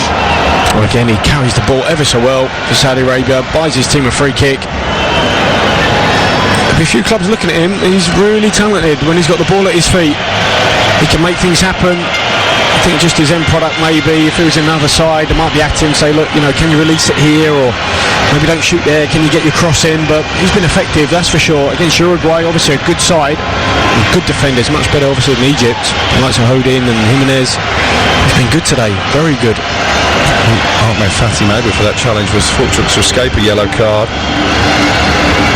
It's the one booking so far. That was dished out to Al Gabra for conceding the penalty at the end of the first half, from which Saudi Arabia equalised in stoppage time. 1-1 the score. We've got 16 minutes plus stoppage time to go, and it's a free kick here within shooting range, in a very central position. Well, it is shooting range, but it's at the edge. It's a good 30 odd yards here. Now Magawi's had a few attempts, hasn't he? He hasn't really hit the target yet. I think this is ambitious. I think it's going to be Al Break, actually, who's lining this one up. As he know, it was a dummy run from him. It was Al Faraj high over the bar and behind for a goal kick. If I was a betting man, I would have put money on that anyway before he taken it. That's where most of the balls have gone. I think if you're in the crowd there behind either goal when Saudi are shooting, you might have had a few to take home. A few footballs today. The goalkeeper has just taken the goal kick. Just to put his achievement into some kind of perspective, when Essam Al-Hadari made his Egyptian debut back in 1996, Ramadan, who's come on in the second half, hadn't even been born. Incredible. Here is Trezeguet down the right-hand side for Egypt. Finds Salah on the edge of the penalty area, trying to get it onto his left foot. Still they come forward with that man Ramadan into the box. Ramadan toying with our break, the fullback, and he passed it straight to Al Muwalad. They got it back though with Ramadan. Oh, the referee got in the way as they tried to tee it up for a shot on the edge of the penalty area. He wasn't even looking, the referee. He was looking the opposite way. He took his eyes off the ball. They were trying to find Werder. It's now still in Egyptian possession with Arek Hamed on the halfway line. Fatih plays it out to the right, and Trezeguet. Now El Neni into the feet of Hamed inside the centre circle. That's a good ball out to the left hand side. Abdel Sheikh is well forward. Chips up the cross towards the far post. It was a lovely ball in. Werder attacking it, and good defending by Al Sharani to get it clear. Excellent defending. Great header clear. And here comes Saudi Arabia on the counter-attack, led by Al Sharani. He was actually fouled by El Neni, but the referee has played a good advantage. Al Dosari can't get it out from under his feet, and it should be cleared away by Fatih. Good defending though from Egypt there, just crowded out Dosari. This is end-to-end now. Yeah, much more open. Ramadan to Salah. Salah accelerating towards the penalty area. Needed to get it onto his left foot, he couldn't. Werder with a shot deflected, and behind for a corner off Al Sharani. Werder, yeah, just fell to him. Salah knew he had to do something. He was by himself. I think he's outnumbered about 4-1 there by Saudi players. Tried a little nutmeg, ricocheted through, eventually fell to Varda. Shot was deflected out for a corner. Don't forget the TalkSport Network is the only place you can listen to every match from the 2018 World Cup, as the goalkeeper El Hadari does his best to whip the Egyptian fans into a frenzy. Werder is going to take the corner in the blue boots, and you can hear those Egyptian supporters behind the Saudi Arabian goal. Needs a good delivery. He does. They're marking man to man here, so obviously the referee's told them, look, you've got to be careful. VAR in use. Werder towards the near post. It's a very flat ball in, lacked height, and it's headed away by Otaif. Still, Egypt have got plenty of men forward, and it's played back out by Hamed to Werder. With a dance away from Al Break. Al Break did well. In the end, they find Ramadan on the edge of the box. Now Hamed. Salah brings it under control inside the penalty area, up against Otaif. Hagazi also had a lovely ball towards Ramadan at the far stick, and it was nodded behind in the end by Al Break.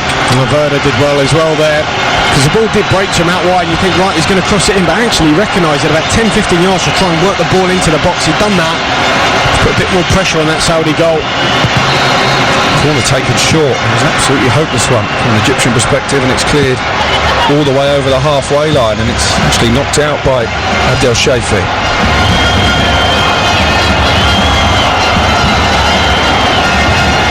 12 minutes plus stoppage time for one of these two to find a winner. Al Faraj into the area, and then he heads it across his own box. That was dangerous. A poor header, but he did track the run really well there. Fatih clears it into the centre circle, where it's picked up by Osama Mosawi, the veteran of 100 caps for Saudi Arabia, the skipper.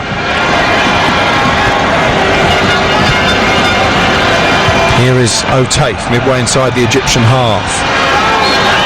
The referee's given another foul here, much to Fatih's fury, but he's got to be careful because it's not the first free kick he's conceded.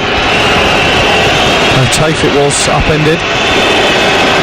Well, he's a perfect position in the referee. He's standing 2 yards away. It was a heavy challenge, but I think it was fair. He went for the ball, he got a piece of the ball. El Neni very demonstrative in his protests. They've made another change here. Al Muwalad has gone off for Saudi Arabia. Coming on is number 8 for them, Yahia Al-Shairi. Scored in a 2-1 friendly defeat to Italy in the warm-up to the World Cup.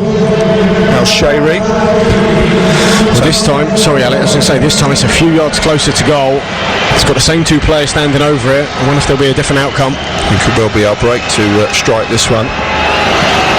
Al Faraj having put the previous free kick attempt high over the bar. And break another of the Saudis' better performers over this World Cup. There are 5 Egyptians in the war. A couple of Saudi players there in the form of Al Magawi and Al Dosari trying to make a nuisance of themselves. They will just get out of the way as this free kick is taken.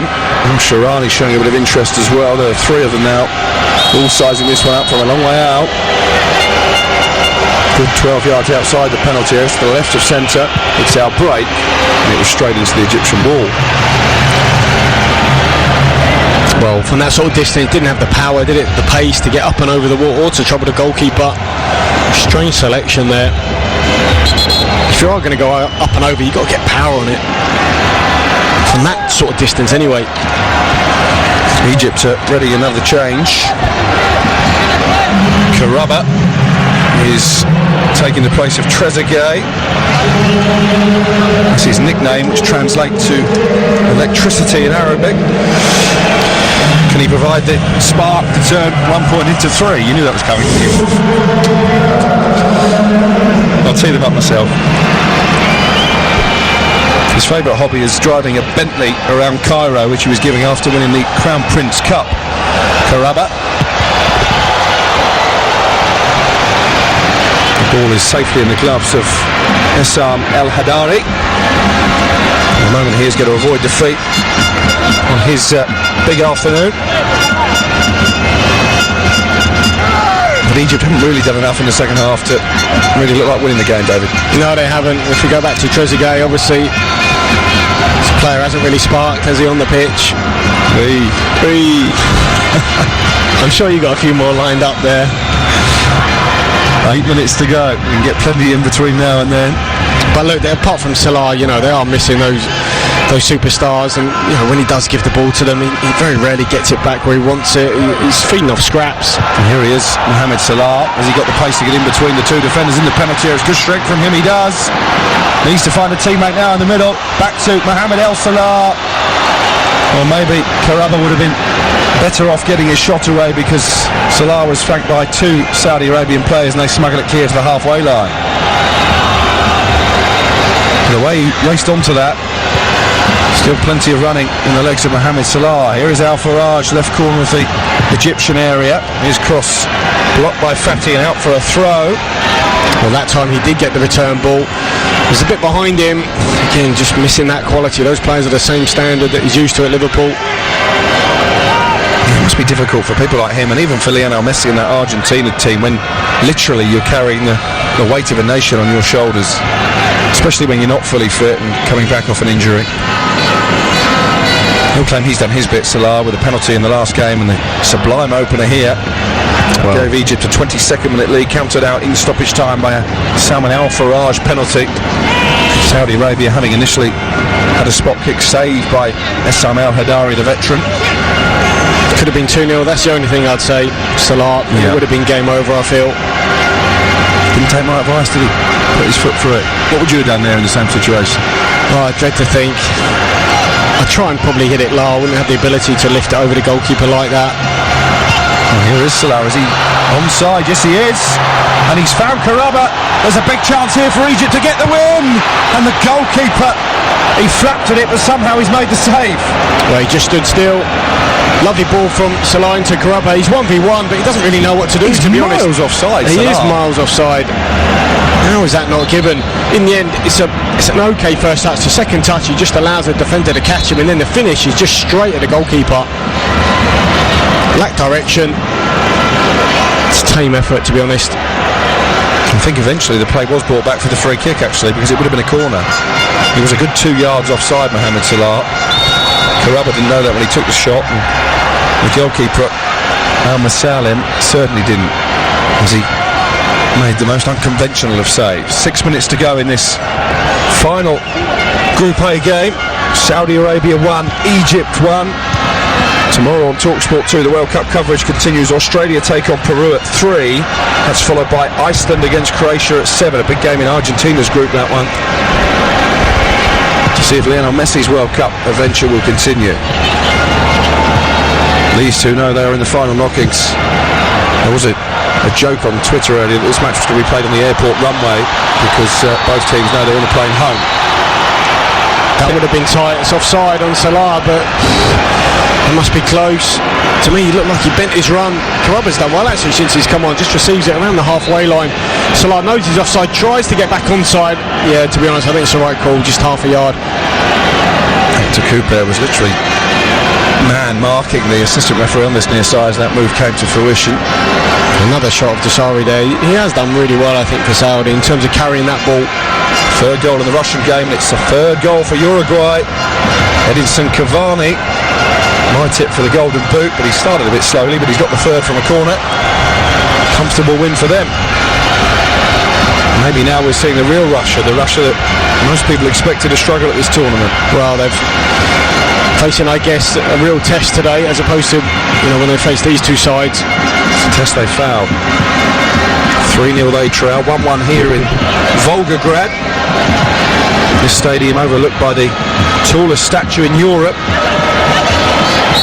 And we're going to get somebody to make a statuesque finish to the game. Well, what you would say is they're so far behind these sides. How can they bridge that gap when they get to a major tournament? Really, apart from South Korea maybe in 2002, they just got carried by the excitement of the nations. That's right, but really struggled. Asian qualifying, or Central Asia, Eastern Asia, Pacific, haven't really done it at a major tournament for a good few years. You say the same for the African nations, can't you, as well? Yeah. How do they bridge that gap? That's the big thing for them.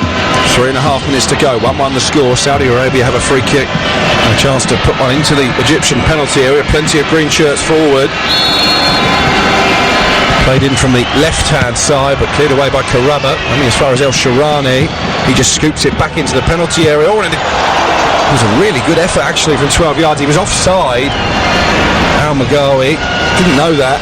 It was great technique to get his shot away under pressure on the volley. It was, you're right. It's just, actually, the first ball in was so bad, it just allowed Egypt to clear. I think the deliveries of the balls into the box have been awful today.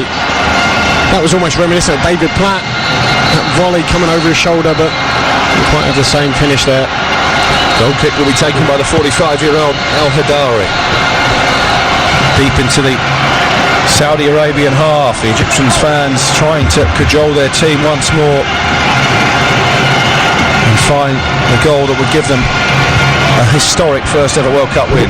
Well, at the start of the game, when they had a goal kick, they would just play out, build their way through as the game's gone on, and actually once they score, they've just gone so direct. Goal kicks now, kick it long, everyone get up, try and win that second ball, and they just haven't functioned as well doing that. Now Magawi brought down 15 yards inside the Egyptian half by Hamed. So it's another free kick with time running out to find a winner in this game on TalkSport 2, the TalkSport network, the only place you can listen to every match from the 2018 World Cup. Barely been a bad one amongst them so far. This one for two teams with nothing to play for has probably over-exceeded expectations. Here's Al Dasari making a lovely jinking run into the Egyptian area. It's cleared, picked up by Al Faraj 10 yards outside the box. He's got Otaf to his left. He finds Al Sharani instead. Al Sharani onto his right foot. Here is Al Faraj out now to the right back. Al Break. Saudi Arabia have definitely had the better of the second half without really putting too much pressure on the goalkeeper. Al Faraj puts it into the box. Agazi with a header away with that mop of black hair. Picked up by Salah. Just on the edge of the centre circle. He's played it to the right-hand side and Werder. Now Salah wants it back on the edge of the box. Is there one last bit of magic from him? No, good defending by Al Faraj. Salah did well to keep it alive. El Neni then trying to play it out to the left-hand side, and there's been a foul inside the penalty area by Karaba. Karaba, I should say. Got in the way there. El Neni was trying to force the ball out wide. Mo Salah, look, when he receives in the box, he's still not himself, is he? You can tell his touch, his manipulation of the ball isn't quite there. Look, he did supremely well for the goal, which was super finish, but actually at times in this second half, he can't quite shift it and get it where he wants. It's been such a shame, I think, for Egypt, because it's a case of what might have been. Maybe if it had come on against Uruguay, they may have nicked a point. Obviously, here they might have done a bit better. Karaba not able to provide the spark that his nickname suggested, but he's certainly been an enthusiastic performer, hasn't he, since coming on? He has, but I just wonder there, Varda maybe he's having a go at him, saying, look, come on, liven up, because not only did he get in the way for the ball from El Lenny, then he committed a foul on the edge of the box, just giving the ball straight back to Saudi Arabia. We're into stoppage time at the end of this final Group A match. Saudi Arabia 1, Egypt 1. There will be 4 minutes for one of the two to find a winner.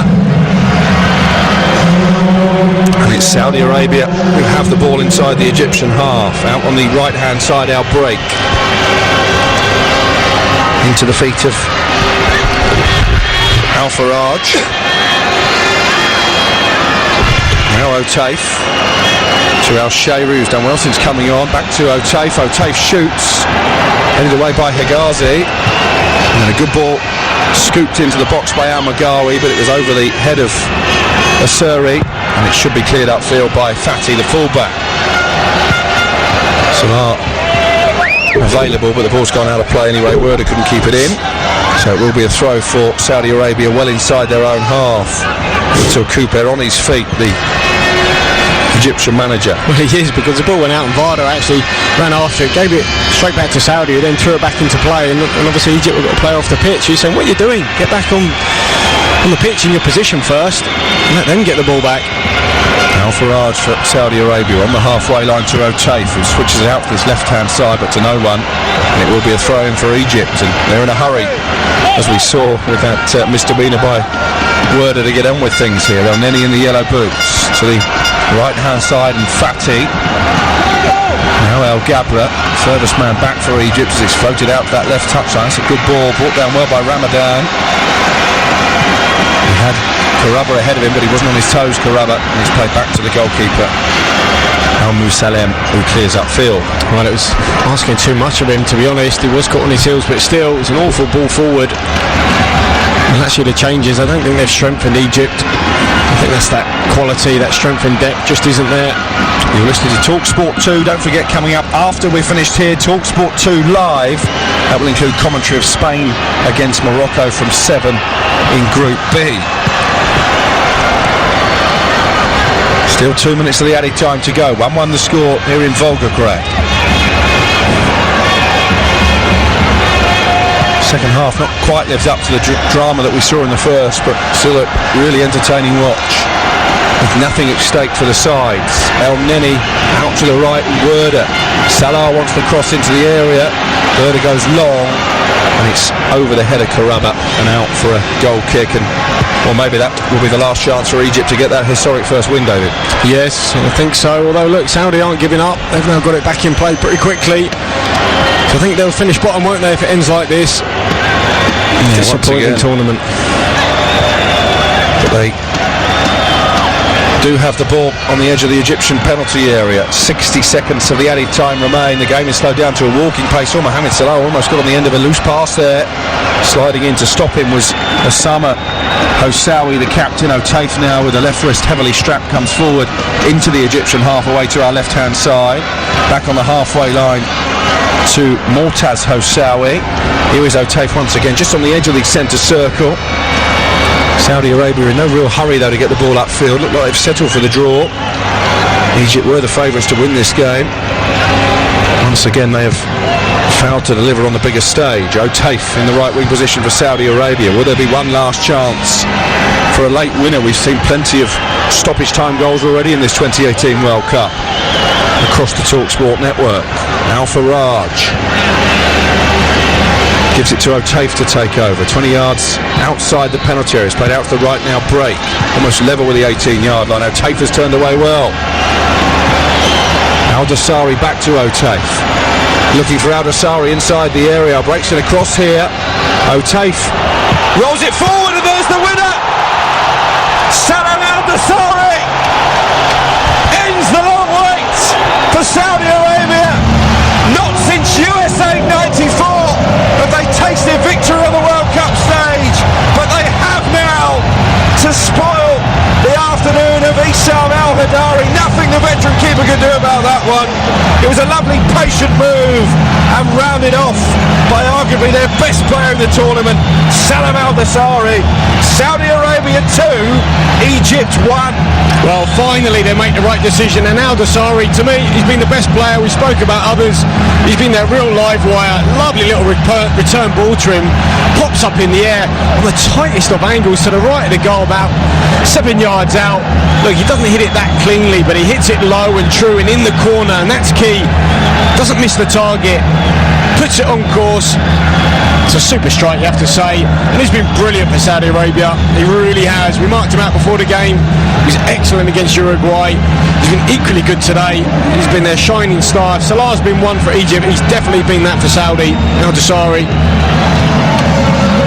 Well, a grimace on the face of Mohamed Salah. There will barely be enough time for Egypt to get the game restarted.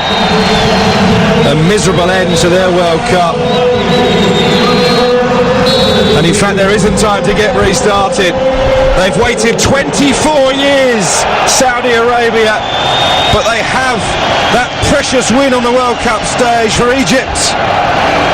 The wait goes on. No fairy tale for Mohamed Salah and the old stager in goal, Issam El Hadari. They were in front through Salah on 22 minutes, but after El Hadari had saved one penalty, Salman Al Faraj converted the second deep into stoppage time at the end of that half, and they struck again in stoppage time at the end of the second. Salam Al-Dasari with a winner. It is Egypt who finished bottom of Group A. Full time in Volgograd. Saudi Arabia 2, Egypt 1.